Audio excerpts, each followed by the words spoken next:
16 stadiums, 3 countries, one tournament that will change football forever. But here's the question nobody's asking. Which of these stadiums actually deserves to host football's biggest moments, and which ones are just riding the hype? By the end of this video, you'll know exactly where every World Cup 2026 stadium ranks. And trust me, some of these rankings might surprise you. For the first time in history, the FIFA World Cup is being hosted by 3 nations at once: the United States, Canada, and Mexico. That means 16 stadiums spread across an entire continent, each one fighting for its place in football history. Some of these venues have hosted World Cups before. Others have never seen a ball kicked at this level. And a few were built or renovated specifically to prove they belong on the world stage. So today, we're ranking every single one, from the stadium that barely makes the cut, all the way up to the one venue that might just steal the show. Let's get into it. Starting at the bottom of our list, we have stadiums that are solid, but simply don't carry the same weight as the giants above them. Venues like Nashville's Nissan Stadium and Kansas City's Arrowhead Stadium are fantastic for American football, but their football, meaning soccer, atmosphere is still developing.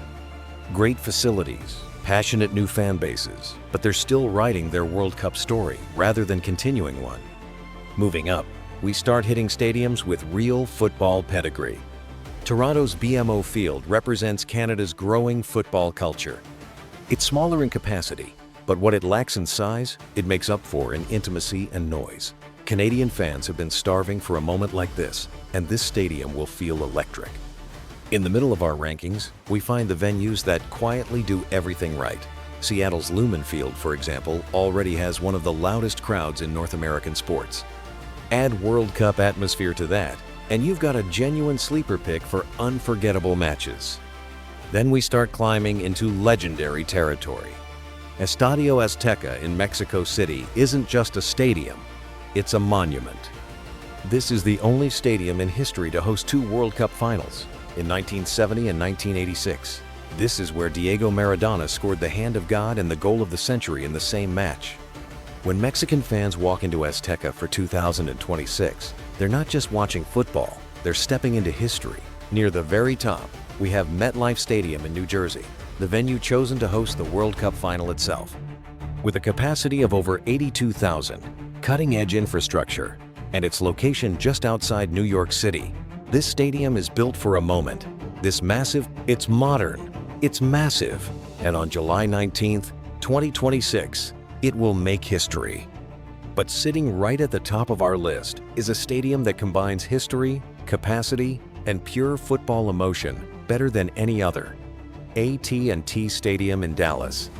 Nicknamed Jerry World, with a retractable roof, a colossal video screen, and a seating capacity that can stretch past 90,000 fans, this venue isn't just big.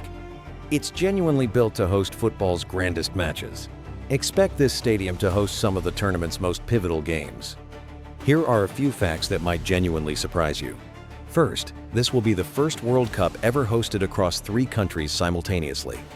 Second, Estadio Azteca will become the first stadium in history to host matches across 3 separate World Cups.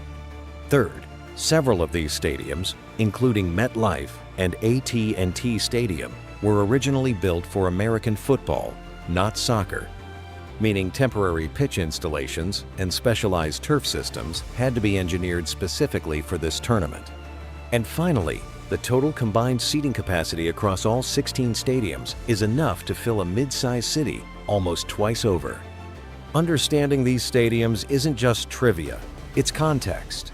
Where a match is played can shape everything: crowd noise, altitude, weather, pitch conditions, even travel fatigue for teams. Estadio Azteca's high altitude, for example, has historically affected player stamina.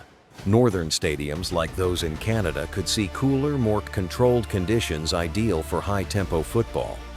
Knowing these differences helps you understand not just where teams are playing, but why certain performances might look completely different from one stadium to the next. From developing football cities to legendary football cathedrals, World Cup 2026 stadiums represent something bigger than architecture.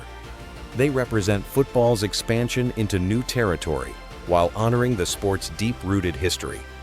Whether it's the raw emotion of Azteca or the modern grandeur of MetLife and AT&T Stadium, each venue tells its own story in this unprecedented three-nation tournament. If you enjoyed this breakdown, make sure to subscribe because we're covering everything World Cup 2026, leading right up to kickoff, teams, players, history, and predictions you won't find anywhere else.